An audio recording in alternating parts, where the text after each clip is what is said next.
డబ్బు, అనారోగ్యం, ఉద్యోగం, వ్యాపారం, అప్పులతో బాధపడుతున్నారా? అయితే మీకోసమే మనీ మెడిటేషన్ ప్రోగ్రామ్.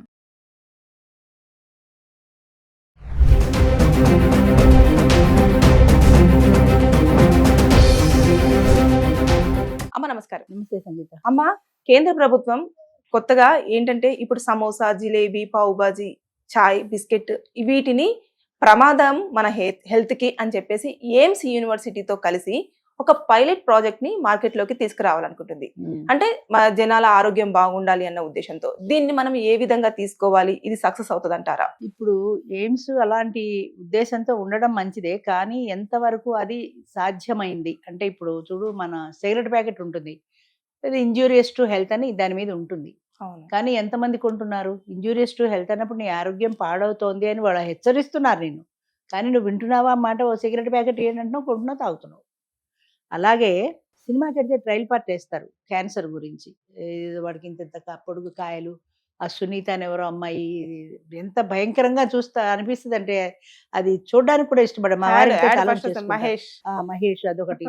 అది ఆ యాడ్ మొదలుగానే వీళ్ళు ఫోన్లోకి వెళ్ళిపోతారు, ఫోన్ చూసుకుంటుంటారు, అది చూడరు. అంచేత నువ్వేదో నేను అవేర్నెస్ తీసుకొస్తున్నాను చెప్తున్నాను అనుకుంటున్నావు, కానీ ఎంతమంది దాన్ని చూస్తున్నారు, అది చూసి ఎంతమంది ప్రభావితం అవుతున్నారు అంటే అది చూడడం వల్ల అమ్మో నాకు క్యాన్సర్ రాకుండా ఉండాలి, అమ్మో నేను సిగరెట్ తాగకుండా ఉండాలి, ఎంతమంది దానివల్ల అవేర్నెస్ వస్తుంది జనాలకి. అందరికీ తెలుసు సిగరెట్ తాగడం ఆరోగ్యానికి హానికరం అన్న విషయం ప్రతి ఒక్కళ్ళకి తెలుసు, తెలియక కాదు. అలాగే జిలేబీ తినడం, సమోసా తినడం అనేది ఆరోగ్యానికి హానికరం. ఎంచేతంటే డీప్ ఫ్రై ఐటమ్ ఏదైనా సరే ఆరోగ్యానికి హానికరమే. డీప్ ఫ్రై చేస్తారు, అది లంసంగా పెద్ద పెద్ద ఆయిల్ బాండీల్లో చేస్తారు, ఆయిల్ అంతా మిగిలిపోతుంది. అది పారబోస్తారా? పారబోయరు కదా, మళ్ళీ మొన్నాడు చేస్తారు. అలా 4-5 సార్లు అదే ఆయిల్ని వెచ్చబెట్టి యూజ్ చేయడం మంచిది కాదు అని చెప్తున్నారు అందరూ. అది అందరికీ తెలుసు, ముఖ్యంగా చదువుకున్న వాళ్ళందరికీ తెలుసు. కానీ ఈ చదువుకున్న వాళ్ళే జొమాటోలోను స్విగ్గీలోను ఆర్డర్లు ఇస్తారు జిలేబీకి. దానికి రోడ్డు మీదకి వెడితే బడ్డీ కుట్లు కనబడతాయి, వాడు అక్కడికక్కడ కూర్చొని జిలేబీ వేడివేడిగా ఇస్తుంటాడు, వాడి దగ్గర క్యూ కొడతారు జనాలు. ఆ వేడివేడి జిలేబీ తినడం అంటే ఇష్టం, అది ఆరోగ్యానికి హానికరం అని తెలియదని నువ్వు ఎవరినైనా పిలిచాడుగా అనుకో, ఇవి ఒక్కసారిగా అనుకుంటాడు, ఒక్కసారి అనుకుంటాడు, కానీ కొన్ని 100 సార్లు తింటాడు అలా రోడ్డు మీద ఒక్కసారే కదా అని. అంటే తిన్నప్పుడల్లా ఒక్కసారి.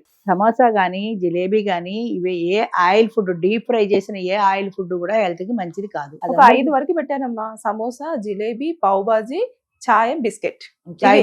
చాయ్ బిస్కెట్ అనేది కామన్, అందరు ప్రతి ఒక్కరి లైఫ్ లో మాక్సిమం తీసుకుంటారు. బిస్కెట్ లో మైదా ఉంటది కదా, మరి అది మైదా మంచిది కాదు అంటారు కదా. అంచేత రోజు ఒక బిస్కెట్ తింటుంటే ఆ మైదా నీ బాడీలోకి వెళ్తోంది కదా, అంచేత అది మంచిది కాదు. చాయ్ బిస్కెట్ అనేది, చాయ్కి చాలా మంది ఉంటారు, చాయ్ తాగందే అసలు తెల్లారదు లేవదు, ఒకసారి చాయ్ తాగితే కానీ కాస్త నాకు హుషారు రాదు అనే వాళ్ళు చాలా మంది ఉంటారు. దాని బదులు నువ్వు ఇది గ్రీన్ టీ తాగు. నీకు చాయ్ తాగడమే ఇష్టమైతే గ్రీన్ టీ తాగు, కానీ గ్రీన్ టీ తాగితే మజా ఉండదు, అందులో మిల్క్ వేసుకు తాగితేనే మజా ఉంటుంది. గ్రీన్ టీ తాగితే ఆ మజా రాదు, అచ్చేదిగా ఉంటుంది, అది టేస్టీగా ఉండదు. కానీ గ్రీన్ టీ తాగితే అట్లీస్ట్ మంచిది, కానీ అది తాగబుద్దు, అది చాయే తాగబుద్దు అవుతుంది. అలా 10-12 సార్లు నువ్వు చాయ్ తాగుతావు, బాగానే ఉంది.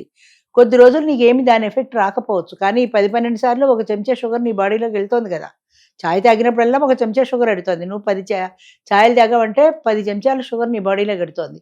ఇవాళకి దాని ఎఫెక్ట్ ఉండకపోవచ్చు, కానీ కొద్ది రోజులు అలా కొంచెం నీ బాడీలో ఈ షుగర్ అంతా అక్యుములేట్ అయిన తర్వాత నీకు 60 ఏళ్ళు వచ్చిన తర్వాత ఏ షుగర్ వచ్చి నీకు దీని బాబత్ సైడ్ ఎఫెక్ట్లు మొదలవుతాయి.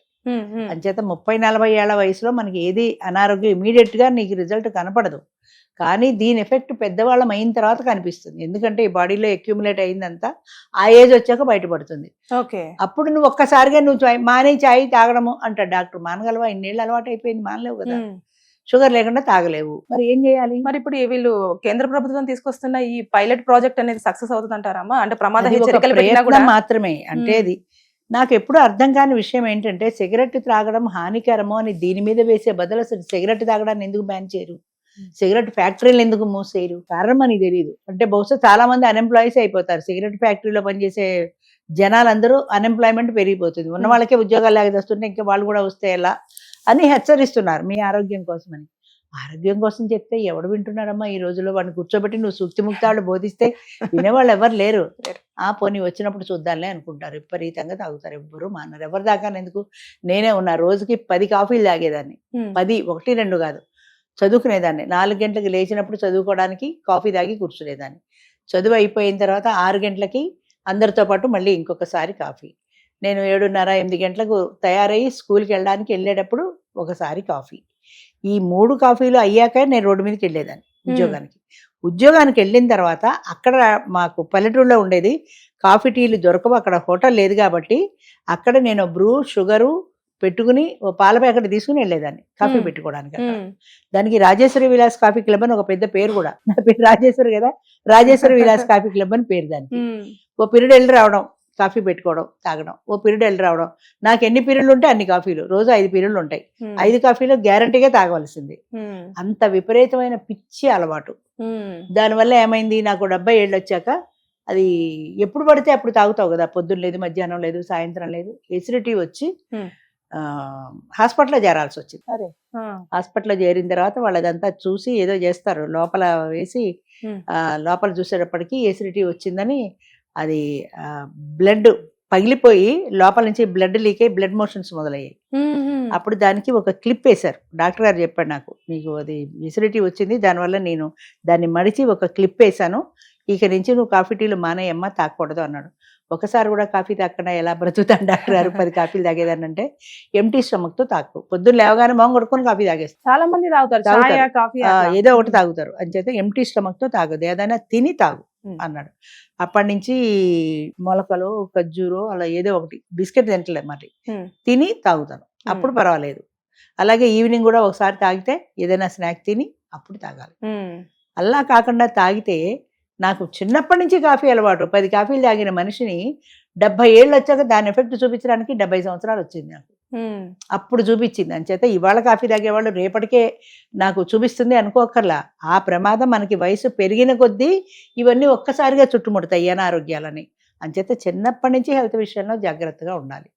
పొద్దున్నే లేవగానే మంచినీళ్ళు తాగమంటారు, అందుకే ఎంటీ స్టమక్తో ఒక గ్లాస్ మంచినీళ్ళు తాగాక నువ్వు కాఫీ తాగు పర్వాలా, ఏదైనా కొంచెం తిని కాఫీ తాగు పర్వాలా, మళ్ళీ బిస్కెట్ తిని కాఫీ తాగుతూ ఉంటారు, మళ్ళీ దిక్కుమాల మైదా వెళ్తుంది కదా, అంచేత బిస్కెట్ కూడా ఉబ్బకాయం అంతా కూడా అదే అంతే, దానివల్లే. అంచేత చాయ్ బిస్కెట్ అంటారు సో, అది కూడా చాయ్ బిస్కెట్ అంటారు, కానీ ఆ బిస్కెట్ కూడా మంచిది కాదు, అంతకంటే స్ప్రౌట్స్ తిని మంచిది, మొలకలు తింటే మంచిది కదా హెల్త్ కి, ఒక చెంచా స్ప్రౌట్స్ తిని కాఫీ తాగు. అంచేత వీలైనంత వరకు కూడా ఇది వీళ్ళు హెచ్చరిస్తున్నారు నిజమే, కానీ ఆ హెచ్చరిక ఎంతవరకు ప్రజల్లోకి ఎడుతుంది, ఎంతమంది దాన్ని చూసి వెనక్కి తగ్గుతున్నారు. ఇప్పుడు సిగరెట్ ప్యాకెట్ మీద చూపిస్తున్నారు, ఎంతమంది సిగరెట్ తాగడం మానేస్తున్నారు, మాండల్లా క్యాన్సర్ గురించి టీవీలో చెప్తున్నారు, ఎంతమందికి అవేర్నెస్ ఎంతవరకు వస్తుంది.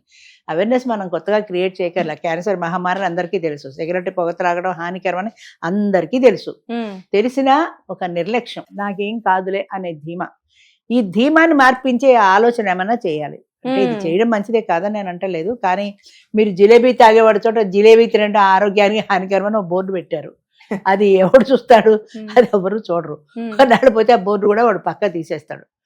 ఫుడ్ ఇన్స్పెక్టర్ వచ్చి అక్కడ బోర్డు ఉందా లేదా చెక్ చేయాలి. అసలు ఫుడ్ ఇన్స్పెక్టర్లు అనకూడదు, కానీ వాళ్ళ డ్యూటీలు వాళ్ళు చేస్తే అసలు ఇలా ఎలా ఉంటుంది. రాత్రి 10 తర్వాత ఎన్ని బడ్డీ కొట్లు ఉంటాయి రోడ్డు మీద పెట్టేసి జిలేబీలు సమోసాలు అమ్ముతున్నారు, వాడికి పర్మిషన్ ఎక్కడుంది, ఫుడ్ ఇన్స్పెక్టర్ చెక్ చేయాలి కదా, ఎంతమంది చెక్ చేస్తున్నారు, వాళ్ళని కామెంట్ చేయడం కాదు, జరుగుతున్న యథార్థం ఇది. ఎంతమంది చెక్ చేస్తే అసలు రోడ్డు మీద అన్ని ఫుడ్వి అయ్యప్ప సొసైటీకి వెడితే దారి పొడుగుతూ ఉంటాయి, జిలేబీలు సమోసాలు అవి ఇవి వేడివేడిగా వేస్తూ ఉంటారు, అక్కడ క్యూలో నుంచి నీ పక్క నుంచి తింటుంటారు. వీళ్ళందరికీ పర్మిషన్ ఎవరు ఇచ్చారు? ఓ పక్కన గవర్నమెంట్ మొత్తుకుంటోంది తినడం హానికరం, తాగడం హానికరం అని. మరి ఇవన్నీ ఎలా వస్తున్నాయి? గవర్నమెంట్ ఉద్యోగాలు ఇచ్చింది, అలా చేయకుండా చూడండి రాని, కానీ అందరూ చేస్తూనే ఉన్నారు, అందరూ చూస్తూనే ఉన్నారు. ఓసారి తింటే ఏమైందిలే, వాళ్ళందరూ తింటలేదా, అదొకటి, అందరూ తింటలేదా నేను ఒక్కడినైనా అని.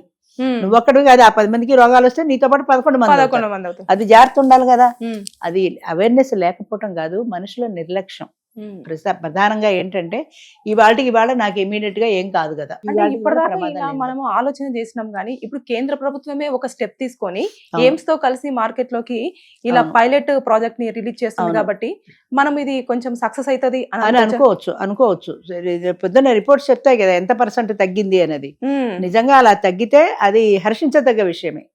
అంటే కనీసం ఒక ఆలోచన చేస్తోంది గవర్నమెంట్ వాళ్ళు కూడా వీళ్ళని ఎలా చేసేది మన కంట్రోల్ ఆరోగ్యం చేయాలి గురించే. అని. ఉమ్. నేననేది ఏంటంటే ఇంతకంటే దాన్ని బ్యాన్ చేయండి, ఆ సిగరెట్లు అమ్మేవాడిని బ్యాన్ చేయండి, సిగరెట్లు తయారు చేసేవాడిని బ్యాన్ చేయండి, ఈ ఫుడ్ రోడ్డు మీద బండి పెడుతున్నవాడిని బ్యాన్ చేయండి.